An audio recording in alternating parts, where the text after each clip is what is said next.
नमस्कार दोस्तों। सिंगापुर के प्रधानमंत्री हैं जिनका नाम है लॉरेंस ओंग। इन्होंने पूरी दुनिया को चेतावनी दी है। पूरी दुनिया को इन्होंने चेतावनी क्या दी है कि जिस तरीके से फ्री ट्रेड को खत्म किया जा रहा है, उस तरीके से जो ग्लोबलाइजेशन है ये खतरे में आ जाएगा। यदि ग्लोबलाइजेशन खतरे में आ जाएगा तो इसका जो भुगतान है ना पूरी दुनिया को करना पड़ेगा। तो किस तरीके से जो ग्लोबलाइजेशन है ये खत्म हो रहा है, पूरी दुनिया के जो लीडर्स है ये चुनौती क्यों दे रहे हैं, पूरी दुनिया के जो लीडर हैं ये चैलेंज क्यों कर रहे हैं, चेतावनी क्यों दे रहे हैं, इस पर भारत पर क्या इम्पैक्ट पड़ने वाला है जिस तरीके से जो फ्री ट्रेड है ये खत्म होगा तो। क्योंकि जो ब्रिटेन के प्रधानमंत्री हैं जिनका नाम है कीर स्टारमर्स, इन्होंने भी कहा कि जिस दुनिया को हम जानते थे अब वो खत्म हो चुकी है। जो ग्लोबलाइजेशन है इसका खात्मा हो चुका है। इस मुश्किल समय का सामना करने के लिए तैयार होना चाहिए, सभी लोगों को तैयार होना चाहिए। ये समस्या कहाँ से आई और ग्लोबलाइजेशन कहते किसको है, सारे चीज समझते हैं डिटेल से। तो आइए और बने रहिए वीडियो के लास्ट तक। तो ये है डोनाल्ड ट्रंप, अमेरिका के नवनिर्वाचित राष्ट्रपति। इनके द्वारा 2 अप्रैल को इनके द्वारा रेसिप्रोकल टैरिफ लगा दी गई। पूरी दुनिया पर रेसिप्रोकल टैरिफ लगा दी गई। रेसिप्रोकल टैरिफ का मतलब क्या होता है, जो रेसिप्रोकल टैरिफ होती है मतलब जवाबी टैरिफ होता है। इन्होंने कहा कि अमेरिका को अब तक सभी देश ने लूट कर अपने अपने देश को अमीर बनाया है, लेकिन अब हम चाहेंगे कि अमेरिका की जो डोमेस्टिक इंडस्ट्री है, घरेलू उद्योग है, उसका विकास हो और इसका फायदा अमेरिकी लोगों को हो। इन्होंने कहा कि हम अमेरिका को फिर से महान बनाएंगे, अमेरिकी लोगों को अमीर बनाएंगे, अब दुनिया को अमीर नहीं बनाएंगे।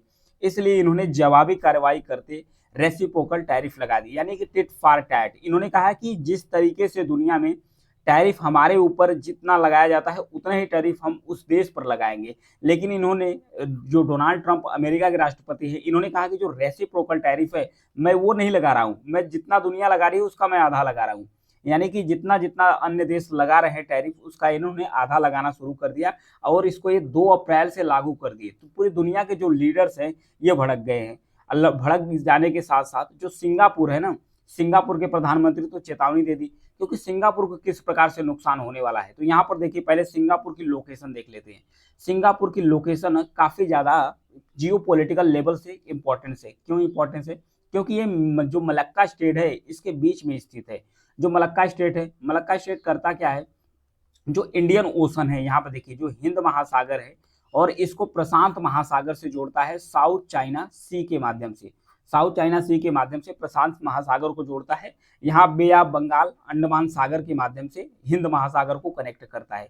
तो जो मलक्का स्टेट है ये दुनिया का सबसे व्यस्ततम समुद्री मार्गों में से एक है। यहाँ से बहुत ज्यादा जो ट्रेड होते हैं, व्यापार होते हैं, ये मलक्का स्टेट से होकर गुजरते हैं। जब मलक्का स्टेट से होकर दुनिया भर के जो शिप हैं, पोर्ट है, गुजरते हैं, व्यापार होता है, तो इसी के बीच में पड़ता है सिंगापुर। सिंगापुर ने एक बहुत बड़ा पोर्ट बना के रखा है जिसका नाम है पोर्ट ऑफ सिंगापुर। तो जो सिंगापुर पोर्ट है ये काम क्या करता है, ये लॉजिस्टिक का काम करता है। ये लॉजिस्टिक का काम करता है। लॉजिस्टिक के काम से सिंगापुर के लोगों को रोजगार मिलता है और यहाँ की जो इनकम है, यानी कि कहा जा सकता है कि जो सिंगापुर का सबसे बड़ा जो इनकम है वो लॉजिस्टिक सेक्टर से आता है। लॉजिस्टिक सेक्टर्स कहते हैं किसको है, जैसे कि माल ढुलाई। अगर आप अमेजन या एग्जांपल से समझते हैं, अमेजन या फ्लिपकार्ट से जैसे आप किसी सामान को बुक करते हैं तो वहां से शिप होता है और शिप होने के बाद आपके पास पहुंचता है, तो जो खर्च आता है बीच में, जो समय लगती है, जो पैसा लगता है, उसी को कहा जाता है लॉजिस्टिक्स। यानी कि जब परिवहन के माध्यम से सामान एक स्थान से दूसरे स्थान तक पहुंचाया जाता है, उसमें जितना समय और पैसा खर्च होता है, जितना समय और पैसा और जो भी संसाधन यूज होते हैं, उसी को सारा चीज को कहा जाता है लॉजिस्टिक।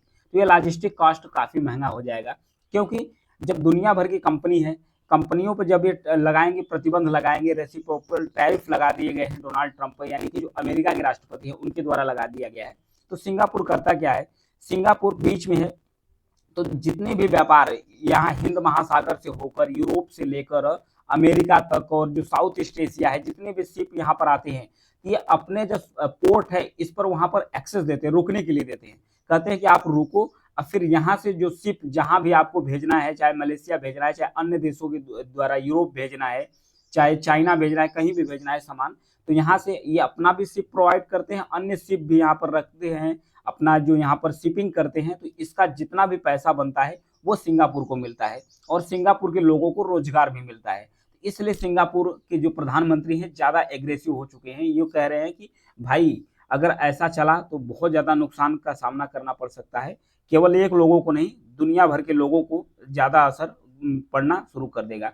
क्योंकि चाइना के ऊपर भी टैरिफ लगाई गई है, तो चाइना भी जो जवाबी टैरिफ है वो भी अमेरिका पर लगा चुका है और इंडिया के ऊपर भी लगाया गया है। इंडिया के ऊपर 26% तक जो टैरिफ है वो अमेरिका के द्वारा लगाया गया है। तो इस तरीके से जो व्यापार है ये महंगा हो जाएगा, क्योंकि कंपनियां करेगी क्या, कंपनियां इस जो टैरिफ है इसको वसूलने के लिए ये अपने जो कर्मचारी हैं, कर्मचारियों को कम करना शुरू कर देगी। कर्मचारियों को कम करना शुरू कर देगी, अपनी जो लागत है, अपना जो खर्च है कंपनी वो बढ़ा देगी, सिप बढ़ा देगी, कंपनी बढ़ा देगी। तो जो सामान है, जो चीजें हैं वो महंगी हो जाएगी। तो पूरी दुनिया में जो व्यापार है ये महंगा हो जाएगा और सामान भी महंगे हो जाएंगे।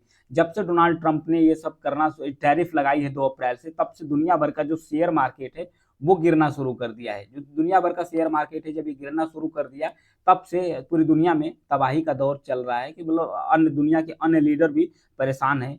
क्योंकि अन्य जो फ्रांस है, फ्रांस के जो राष्ट्रपति हैं, उन्होंने तो यह भी कह दिया कि हम अमेरिका से जो ट्रेड है ये नहीं करेंगे। ये तो ये भी कह दिया कि जब तक टैरिफ हटाते नहीं है अमेरिका के राष्ट्रपति, तब तक हम अमेरिका से किसी प्रकार का ट्रेड भी नहीं करेंगे। और जो यूरोपीय यूनियन है, जो यूरोपीय यूनियन है, इसके द्वारा तो यह भी कहा गया कि एक प्रस्ताव लाया जाएगा और प्रस्ताव के माध्यम से यह भी तैयारी किया जाएगा कि हम कैसे डोमेस्टिक ट्रेड को बढ़ा सकते हैं, घरेलू उद्योग को बढ़ा सकते हैं और जो अमेरिका का टैरिफ है इसको काउंटर कर सकते हैं।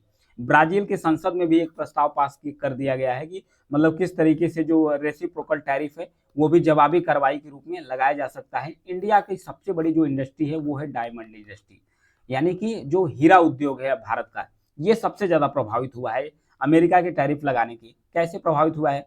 क्योंकि दुनिया भर में जितना भी पॉलिशिंग होता है, हीरा काटने का काम होता है, सबसे बेहतर और सबसे अच्छे तरीके से करता कौन है? इंडिया।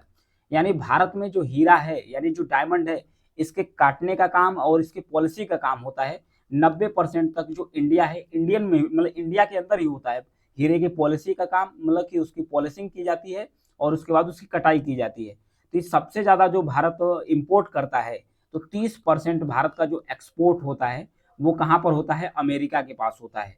यानी अमेरिका को भारत 30% तक जो पॉलिशिंग और कट पीस किया हुआ जो डायमंड है, हीरा है, ये एक्सपोर्ट करता है। तो सबसे ज़्यादा भारत की जो डायमंड इंडस्ट्री है वो प्रभावित हुई है। तो दुनिया भर के इस तरीके से हर प्रकार की जो इंडस्ट्री है वो प्रभावित हो रही है। अब आते हैं ग्लोबलाइजेशन के तौर पर, मतलब कि ग्लोबलाइजेशन कहते किसको हैं, इसको एक बार समझ लेते हैं। इसको आसान भाषा में समझते हैं। ग्लोबलाइजेशन का मतलब होता है कि एक दूसरे से जुड़ना। पूरी दुनिया के लोग जब एक दूसरे से कनेक्ट होते हैं, एक दूसरे देशों में बिना रोक टोक के जब व्यापार करना शुरू करते हैं, एक दूसरे की जो सामान है वो अपने यहाँ लाते ले जाते हैं, तो इसी को कहते हैं ग्लोबलाइजेशन। हमारी पूरी दुनिया एक तरीके से अपने आप में जुड़ रही है, इस तरीके से ग्लोबलाइजेशन होता है। ग्लोबलाइजेशन का फायदा क्या होता था? जैसे कि कोई भी हमें विदेशी सामान चाहिए, अगर कोई भी एक देश है इसको विदेशी सामान चाहिए, तो सबसे पहले अगर किसी वीआईपी के पास ही पहुंचता था, क्योंकि हाई टैक्स के कारण कुछ ही लोग को पहुंचता था, तो जो आम आदमी है उसको फायदा नहीं मिलता था। तो जो ग्लोबलाइजेशन है, जो टैरिफ कम किए गए, टैक्स कम किए गए हैं और फिर उसके बाद दुनिया को एक तरीके से जोड़ा गया वर्ल्ड ट्रेड पर, इस तरीके से जो सामान है, आम चीजें, मतलब कि कोई भी देश है उसके बगल में सस्ती सामान, विदेशी सस्ती सामान आसानी से अवेलेबल हो जा रही है, आसानी से उपलब्ध हो जा रही है। तो इस वजह से ग्लोबलाइजेशन से पूरी दुनिया को फायदा हो रहा था और पूरी दुनिया ग्लोबलाइजेशन का एकदम लाभ उठा रही है। अब जब से टैरिफ लगाना शुरू कर दिए हैं अमेरिका के राष्ट्रपति डोनाल्ड ट्रंप, तब से पूरी दुनिया पर संकट आ रहा है। अब दुनिया के हर देश सोच रहे हैं कि अब किसी क्लोज इकोनॉमी को बढ़ावा मिल रहा है, क्योंकि बंद इकोनॉमी का मतलब होता है कि अपने ही देश के अंदर व्यापार करना। अब दुनिया के हर देश भी सोचेंगे कि टैरिफ लगाया जाए और अपना जो घरेलू उद्योग है इस तरीके से बढ़ाया जाए। तो जो दुनिया का जो ट्रेड, जो ग्लोबल ट्रेड पर निर्भर देश होते थे, सबसे ज़्यादा जो इससे कि सिंगापुर है, तो इनके यहाँ रोजगार की भी समस्या होगी, जो इनकी जीडीपी है उसको भी नुकसान होगा। न केवल इसको नुकसान होगा बल्कि दुनिया भर के लोगों को नुकसान होगा। इतना ही नहीं, जो अमेरिका है, अमेरिका के अंदर भी शेयर मार्केट गिरना शुरू कर दिया है। अमेरिका के अंदर शेयर मार्केट गिरना शुरू कर दिया है। अमेरिका के अंदर जो चाइना से सस्ती चीजें आती थी वो भी महंगा बिकना शुरू कर दिया। यानी कि न केवल पूरी दुनिया को पर इम्पैक्ट पड़ेगा बल्कि अमेरिका पर भी पड़ना शुरू कर दिया है, जिस तरीके से जो टैरिफ लगाई जा रही है। अब देखने वाली बात यह है कि पूरी दुनिया के जो लीडर्स है मिल के इस समस्या को सॉर्ट आउट कर पाते हैं कि नहीं कर पाते हैं, यदि नहीं कर पाएंगे तो ट्रेड वार शुरू ही हो जाएगा। अगर ट्रेड वार शुरू होगा तो दुनिया एक बार फिर से संकट में आ जाएगी। Thank you.